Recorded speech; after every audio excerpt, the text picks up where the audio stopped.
Vamos para 2 semanas de este estallido de muerte y sangre, de tragedia y desgracia. Han llegado ya los vehículos militarizados, blindados de Estados Unidos, armas avanzadas, dijo Estados Unidos. Ya la semana pasada aterrizó un avión con estas armas, llegó Biden. Se han desplazado 2 portaaviones nucleares de Estados Unidos hacia la zona, barcos de guerra del Reino Unido también, y nosotros pues seguimos preguntando. Soy Roberto de la Madrid y esto es Detrás de la Razón. Comenzamos.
Tremendas imágenes, y le pido a usted, te pido a ti que nos ves, que repartas el link, porque en estos últimos 10 capítulos hemos sido censurados, con muchas restricciones de edad, con muchas restricciones de público por parte de YouTube, porque bueno, estamos tocando este tema de la guerra. Y está con nosotros Adrián Celaya, director y fundador de CAI Center, un think tank muy importante en España que surte de muchas ideas y de muchos análisis a prácticamente toda Europa y a muchos intelectuales de América también. Adrián, gusto en saludarte. Pues tu perspectiva, ¿cómo ves desde tu trinchera intelectual y analítica? ¿Cómo ves? Tengo más preguntas para ti al rato, pero ¿cómo ves estos días de violencia, muerte, destrucción? Por favor, te escuchamos con atención. Hola Roberto, un saludo. Bueno, vamos a ver, es un conflicto que se puede analizar desde muchas perspectivas, pero por empezar por algún sitio, yo quizás subrayaría, como diferencia con otros conflictos, la carga de odio histórico que hay en este conflicto, ¿no? Por las dos partes, ¿no? Es algo realmente llamativo y también es una dificultad clara para resolver bien, para dar una salida correcta a este problema, ¿no? Es un conflicto que hay que ubicar no ya como lo hacíamos hasta ahora, como lo hacíamos hasta hace 10, 15 años, los conflictos entre Israel y los pueblos de alrededor, porque ahora estamos, además, en una dinámica geopolítica totalmente distinta y que lo cambia todo. Estamos en un mundo distinto y esto también cambia radicalmente cómo enfocar y cómo ubicar y cómo pensar en qué es lo que puede suceder alrededor de este conflicto. Yo creo que también otro factor importante, diferenciador de lo que está sucediendo con respecto a situaciones anteriores, es seguramente el cambio en la relación de fuerzas. Mientras tradicionalmente Israel, frente a los países alrededor, tenía una diferencia militar, tecnológica, etcétera, muy importante, además del apoyo estratégico claro de la potencia hegemónica en el mundo, esto ya no es así. Es decir, ya lo vimos en la guerra del 2006 con Hezbollah, que Hezbollah, una milicia, fue capaz de neutralizar militarmente y ganar, en definitiva, el conflicto con Israel. Y esto ya supuso un cambio cualitativo radical en esa relación de fuerzas. Entonces hemos estado viendo cómo Israel evidentemente se ha fortalecido, pero relativamente los países musulmanes del entorno se han ido fortaleciendo mucho más. Y por otro lado tenemos un debilitamiento estratégico, también histórico, de Estados Unidos, cuyo margen de actuación es en este momento sensiblemente menor al tradicional. Y yo creo que esas son un poco las piezas a partir de las cuales podemos empezar a analizar ya, cuando te parezca y como te parezca, ya más en concreto lo que ha sucedido. Pero estos son igual elementos diferenciales con respecto a cómo veníamos analizando este tipo de conflictos anteriormente y que nos alertan de que tenemos que tener cuidado a la hora de repetir análisis que veníamos haciendo tradicionalmente sobre este tipo de situaciones. Pues qué importante que alertas de esto para entender el contexto, porque fíjate que yo no había escuchado justo lo que tú estabas diciendo antes de entrar al análisis, destacar este odio social, histórico, anacrónico incluso, o sea, atemporal, temporal, muy importante lo que alertas, Adrián. A ver, vamos a ir empezando rodeando el problema. Primero, por ejemplo, veo propuestas de Brasil en el Consejo de Seguridad o en las Naciones Unidas, y como Brasil otros, para ayudar al conflicto israelí-palestino, pero entonces se opone, o Rusia, por ejemplo, pero se opone a Estados Unidos, lo veta, dice que no, porque no está completo, porque no se habla de... ¿Se la creen los estadounidenses? O sea, se creen... yo no puedo creer que se apoye de una manera unilateral a un invasor, y bueno, esto ya lo hemos tratado mucho, pero se la creen viendo todo el desastre que hay en Gaza, los hospitales colapsados completamente, un hospital en llamas, y aún así frenan la ayuda, por ejemplo, a los palestinos desde Estados Unidos. ¿Se la creen o es que los lobbies sionistas son demasiado poderosos y ordenan ahí desde Estados Unidos? ¿Por qué empiezo por aquí? Porque creo que este es parte del grave problema que se ha tenido no solo hoy, sino desde toda la historia moderna de este conflicto, Adrián. Bueno, vamos a ver, pues para empezar por donde has terminado, ¿no? Vamos a ver, es un tema dudoso y bastante confuso, del que en geopolítica se habla constantemente, ¿no? ¿Cuál es el peso real del lobby sionista en Estados Unidos y en Occidente en general, si se quiere, ¿no? Yo creo que ese peso real existe, pero yo creo, mi impresión es que tanto Israel y ese lobby sionista como el gobierno de Estados Unidos, en realidad todos ellos están sometidos al gran lobby corporativo, ¿no?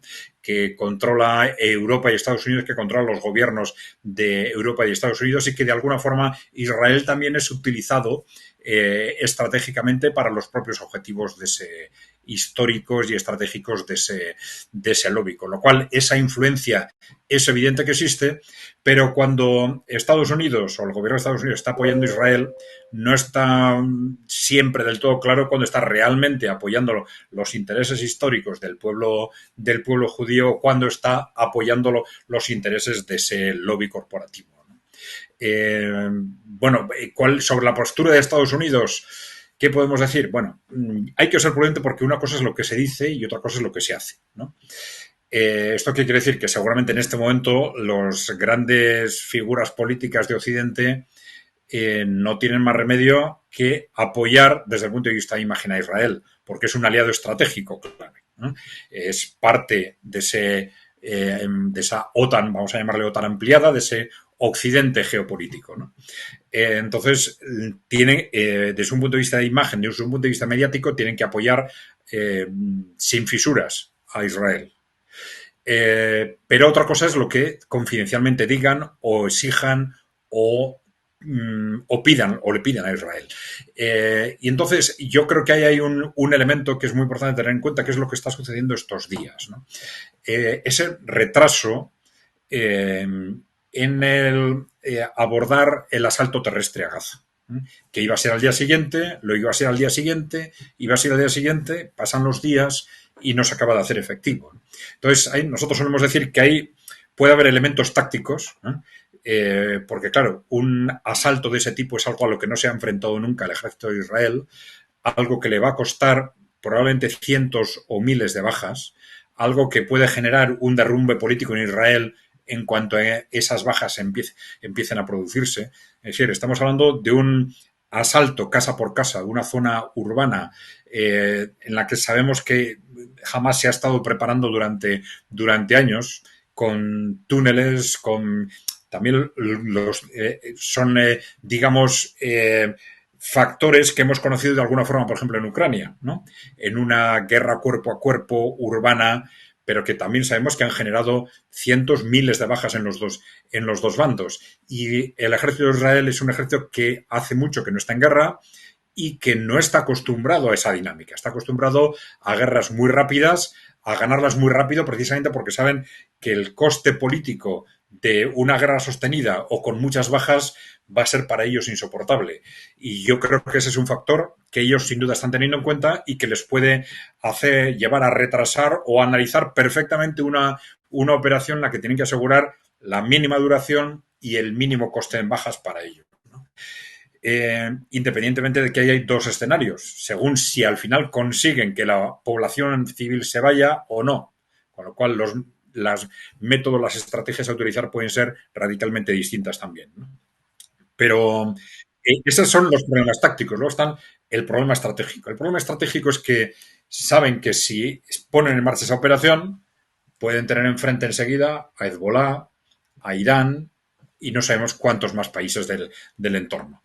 Si eso sucede, Israel en este momento no tiene capacidad militar de hacer frente. Justo solo con Hezbollah ya se enfrentó y fue neutralizado y perdió una guerra con Hezbollah hace 15 años, ¿no?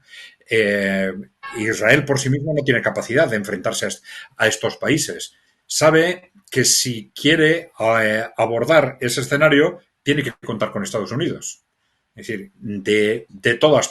Pero claro, Estados Unidos tampoco está en la situación anterior en la que puede decir, bueno, yo te apoyo en lo que haga falta. No puede. Es decir, puede decirlo, pero sabe que esto no es posible, porque ahora el poder de Estados Unidos está a nivel mundial, está neutralizado por Rusia y por China.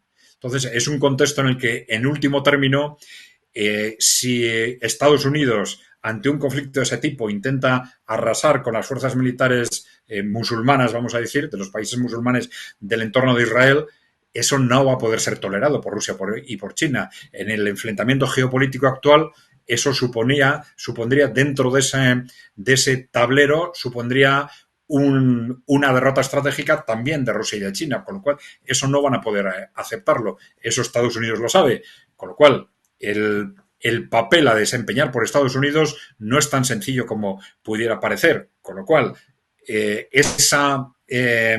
ese componente estratégico es muy fácil que se haya estado negociando durante estos días y que haya sido clave para que, o una de las razones fundamentales, si no la fundamental, de que ese ataque terrestre de Israel se esté retrasando.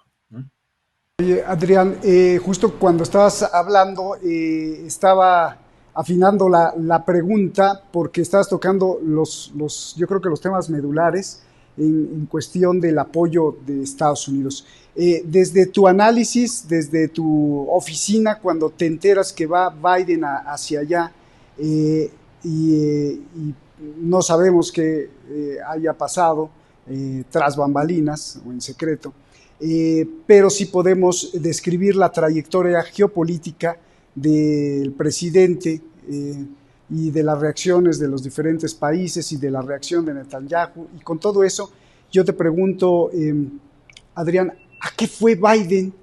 Y además justo en un momento quizá muy peligroso porque Netanyahu había dicho, estamos en guerra, incluso sálganse, lárguense todos en Gaza porque vamos a entrar y arrasar. En ese momento también Hezbollah había levantado la voz. Irán dijo, si hay una incursión terrestre, va a haber un terremoto. Y justamente en ese momento llega Biden. Era así como un momento muy, muy, muy peligroso en una tensión, pero se da el lujo de aterrizar ahí. ¿A qué fue? Bueno, posiblemente a controlar la situación, a evitar que la situación se les escapara de las manos y a asegurar que los pasos que vaya dando Israel no arrastran a Estados Unidos a un contexto al que no quiere llegar, que es un poco el contexto que hemos comentado, ¿no? A un contexto de enfrentamiento geopolítico. Bueno, yo creo que, no sé si con vosotros lo hemos comentado en alguna ocasión, hay dos tendencias en este momento dentro de la élite occidental. Una que está más o menos dispuesta a aceptar ese orden multipolar que de alguna forma se está poco a poco imponiendo de forma progresiva, y otra que no está dispuesta a aceptarlo. Y en ese no estar dispuesto a aceptarlo implica no entrar en un contexto negociador en relación con el conflicto de Ucrania, y puede entrar también a aceptar un contexto bélico, vamos a decir, continental o intercontinental. Un contexto bélico que supondría quizás también aceptar un contexto parecido en el caso de Oriente Medio, de Asia Occidental. Pero bueno, de cualquier forma, yo creo que esta visita de Biden hay que interpretarla desde el punto de vista de asegurar la evolución del conflicto dentro de unos límites, ¿no? Sí ha habido algunas cosas que se han exteriorizado, por ejemplo, comentarios de la delegación de Estados Unidos en el sentido de que Israel solo tiene diseñada una estrategia para arrasar Gaza, pero no tiene una estrategia para después qué hacer. Después qué hacer con Gaza, después qué hacer con los palestinos de Gaza, ¿no? Y es necesario tener esa estrategia antes de hacer nada, ¿no? Bueno, ese es un comentario que se ha exteriorizado, pero que de alguna forma encaja en ese concepto de controlar el contexto, ¿no? Es decir, que o lo que haga Israel ahora o lo que pueda suceder frente a las reacciones de otros países no se les escape de las manos fundamentalmente al propio Estados Unidos en base a esos compromisos con Israel, claro. Claro, porque parecía desenfrenado y desatado o loco, perdón por la palabra, pero Netanyahu estaba así como que probablemente sí necesitaba el jalón de orejas de Biden, es decir, estate quieto porque eso nos involucra. ¿Cómo ves la cuestión política interna de cada país y todos pues usando el tema Israel? Qué desgracia, Adrián, que bueno, pues la gente sufriendo, el pueblo palestino masacrado en una máquina de carne prácticamente, pero esto se usa para muchas cosas, ¿no? Veo ahí al ministro de Exteriores de España hablar del caso entre Israel y Palestina, veo a Donald Trump, si yo estuviera ahí no habría guerra, si yo estuviera de presidente, veo al primer ministro del Reino Unido, todo esto es como, en México se dice llevar agua a su molino, pero ¿está sirviendo de algo o está sirviendo para exhibir más la fractura entre todos los gobiernos occidentales? ¿O cómo lo ves tú, Adrián? Sí, bueno, me preguntabas desde una perspectiva interna, hablando de cada país, ¿me estás hablando de Occidente o más bien del propio Israel, etcétera? No, no estoy hablando de cómo Occidente está utilizando el tema israelí para cada quien perfilarse a sus propias conveniencias, ¿no? Por ejemplo, el caso más típico, Biden contra Trump, ¿no? Entonces Trump hace comentarios, ambos no sé si estén preparando la campaña política utilizando a Israel, no lo sé. Veo, por ejemplo, al ministro de Exteriores de España diciendo se necesitan los dos estados palestinos, pero estamos finalmente con Israel, pero hay que asegurar los derechos humanos a los palestinos. O sea, todo una maraña de hipocresía tremenda que finalmente la pregunta es ¿a dónde nos lleva todo esto, Adrián? Sí, seguramente tenemos que distinguir entre ese juego electoral al que tú haces referencia y luego, digamos, lo que son razones de Estado en cada país que marcan de alguna forma los límites de lo que los distintos gobiernos realmente pueden hacer y no hacer. Eh, en realidad, en situaciones anteriores hemos visto cómo, frente a las estrategias de Estados Unidos en otros países, en países musulmanes en concreto, muchas veces pues, los países o los gobiernos europeos se han desmarcado más o menos políticamente, pero luego, por ejemplo, a la hora de las intervenciones militares, pues han acabado plegándose, a pesar de lo que políticamente decían, desconfiaban, no se fiaban, no estaban de acuerdo, tal, pero al final, en los temas realmente estratégicamente importantes, acaban plegándose y siguiendo esas estrategias militares. También es cierto que estamos en un contexto cada vez más cambiante y las posibilidades de Estados Unidos, la capacidad de Estados Unidos para imponer sus estrategias son menores que antes, sin ninguna duda, ¿no? Entonces, tendríamos que ver cómo evoluciona el conflicto para saber en qué medida esas aparentes discrepancias políticas, que muchas veces responden a, pues bueno, al contexto de la opinión pública de cada país, a un intento de quedar bien por parte de los distintos responsables políticos, como tú de alguna forma ya has comentado, pero o bien hay realmente una capacidad de diferenciación estratégica cuando vengan las decisiones realmente importantes. Es decir, en el momento en que si hay un estallido entre Israel y los países musulmanes y Estados Unidos toma una decisión de intervenir y exige a la OTAN una decisión similar, ¿qué hacen el resto de países? ¿No? Si siguen o no, o en qué medida son o no capaces de enfrentarse a Estados Unidos, ¿no? Que eso es más dudoso, ¿no? Eso lo deberían de estar valorando todos los políticos, sobre todo europeos, cuando hablan, a ver qué van a hacer cuando pida la intervención de la OTAN. Creo que esta pregunta te va a gustar porque es parte de tu actividad como geoestratega, como estratega económico, como observador de las finanzas mundiales. Eh, ¿Tú crees que la explosión de violencia que vimos de hace ya casi 2 semanas, eh, como dicen los estadounidenses, el timing, ¿tú crees que el momento que se da esto es por el mero cansancio, hartazgo, sed de justicia de Hamas y de decir ya basta Israel, que tienen pues muchos argumentos y fundamentos para levantar la voz y decir ya basta de estas atrocidades que has cometido durante décadas Israel? ¿O no tiene nada que ver y obedece justamente a lo que has dicho desde el principio en este programa, de que estamos viviendo un tiempo como mundo muy importante? Es decir, está relacionado este estallido de violencia con los movimientos geoeconómicos, porque a raíz de este conato, bueno, no conato, de este estallido de violencia, se mueve Arabia Saudí, se mueve China y Rusia, Putin y Xi Jinping se ven, se mueven los dineros, el dólar entre que hay que desdolarizarlo y entre que aumenta su valor, se mueven muchas cosas, Adrián. Podríamos preguntar, podría ser válida la pregunta si esto solamente obedece al hartazgo histórico de maltrato y opresión por parte de Israel y de Hamas y los palestinos levantar la mano y decir ya, o tiene que ver con todo este momento que tú mismo ya en otros programas has dicho que se está viviendo en el mundo. Y si es así, ¿por qué y cómo se da, Adrián? Sí, esas son siempre las preguntas más difíciles en geopolítica, ¿no? El para qué, ¿no? Las finalidades, por qué realmente se toma una decisión o se adopta una determinada medida, ¿no?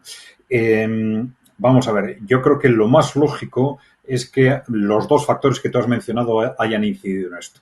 Ese hartazgo existe, ese cansancio existe, pero existe desde hace mucho tiempo. Entonces la pregunta es ¿por qué estalla precisamente ahora? Si hay alguna razón para que estalle precisamente ahora. Durante muchos años en los medios de comunicación de los países musulmanes se utiliza constantemente ante movimientos del gobierno de Israel o con respecto a los palestinos, con respecto a la ampliación de los asentamientos, el derrumbe, estos derribos de casas para extender poco a poco el territorio de Israel, los bombardeos de países como Siria, ¿no? De país que en principio es un país independiente, pero que ha sido continuamente sometido a bombardeos por parte de Israel, bombardeos que muchas veces no tenían una lógica militar, sino efectivamente una lógica que solo se explicaba desde una perspectiva de provocación, ¿no? Entonces, en los medios musulmanes de comunicación, esta palabra se utiliza de forma continua.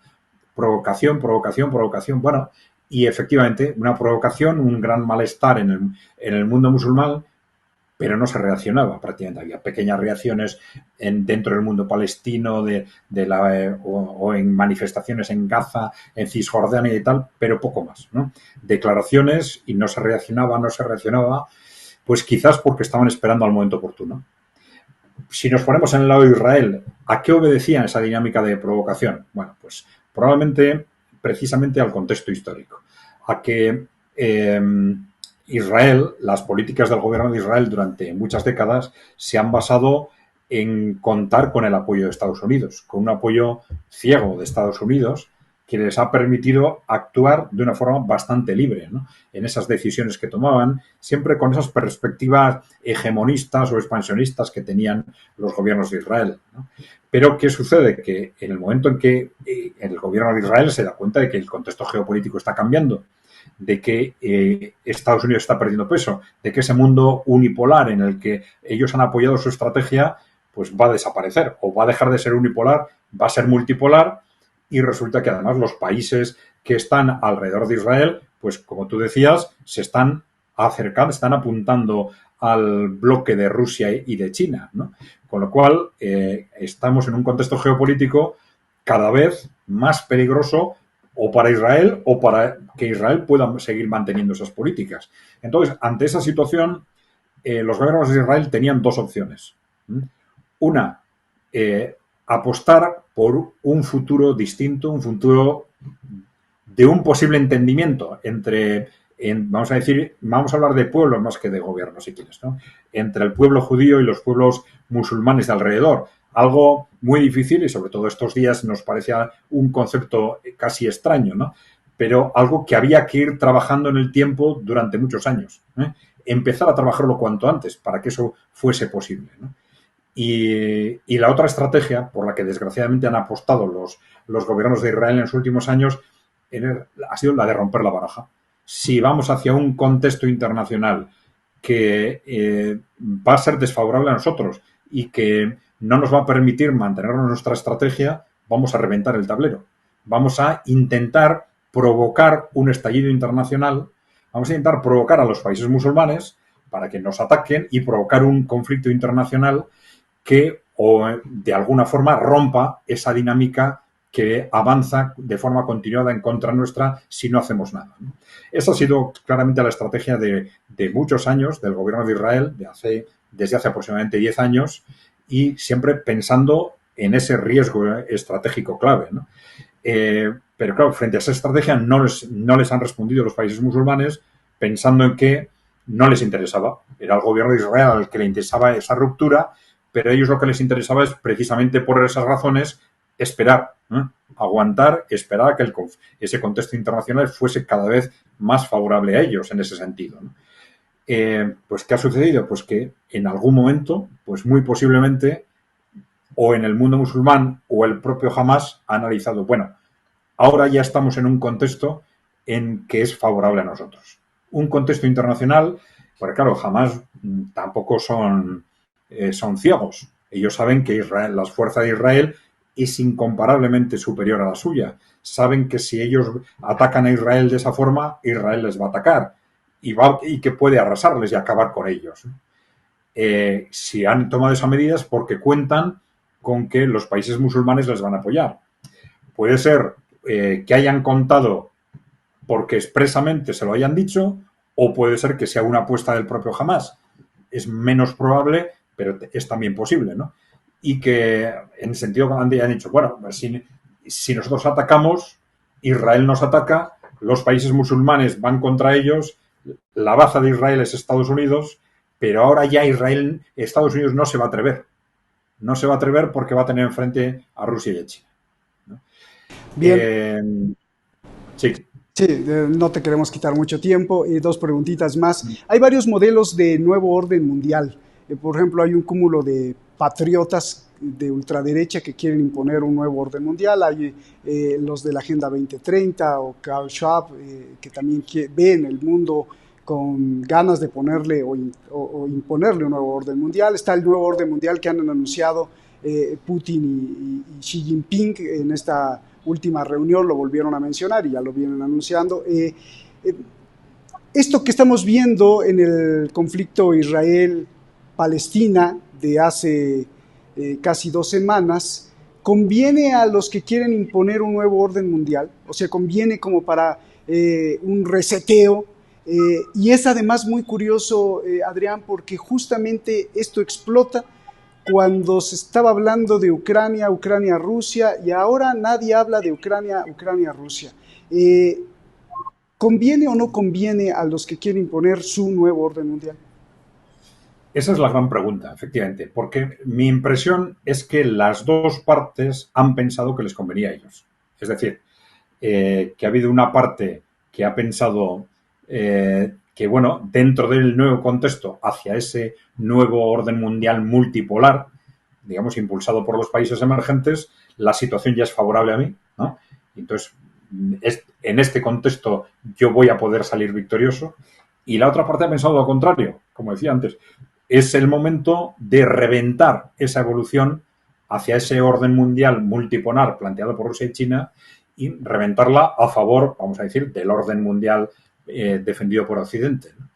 Entonces, las dos partes han pensado que era el momento adecuado, o quizás en Israel están pensando que si esperan más es demasiado tarde, y desde la perspectiva palestina se está pensando en que ahora ya no tenemos por qué esperar más. Ha habido quizás un cruce de estrategias y seguramente durante estos días es lo que las dos partes están valorando, ¿no? Es decir, un nuevo paso, el nuevo paso de invadir la franja terrestre de Gaza o de que intervenga Hezbollah, etcétera, ¿qué va a generar en ese contexto mundial? Y es lo que estarán pensando sin ninguna duda en Estados Unidos, en Rusia y en China, ¿no? Es el detonante o el desarrollo de este conflicto al final va a generar un estallido que evolucione en qué dirección, ¿eh? Esto va a ayudar o va a perjudicar a cuál de los dos nuevos proyectos de orden mundial, si se quiere.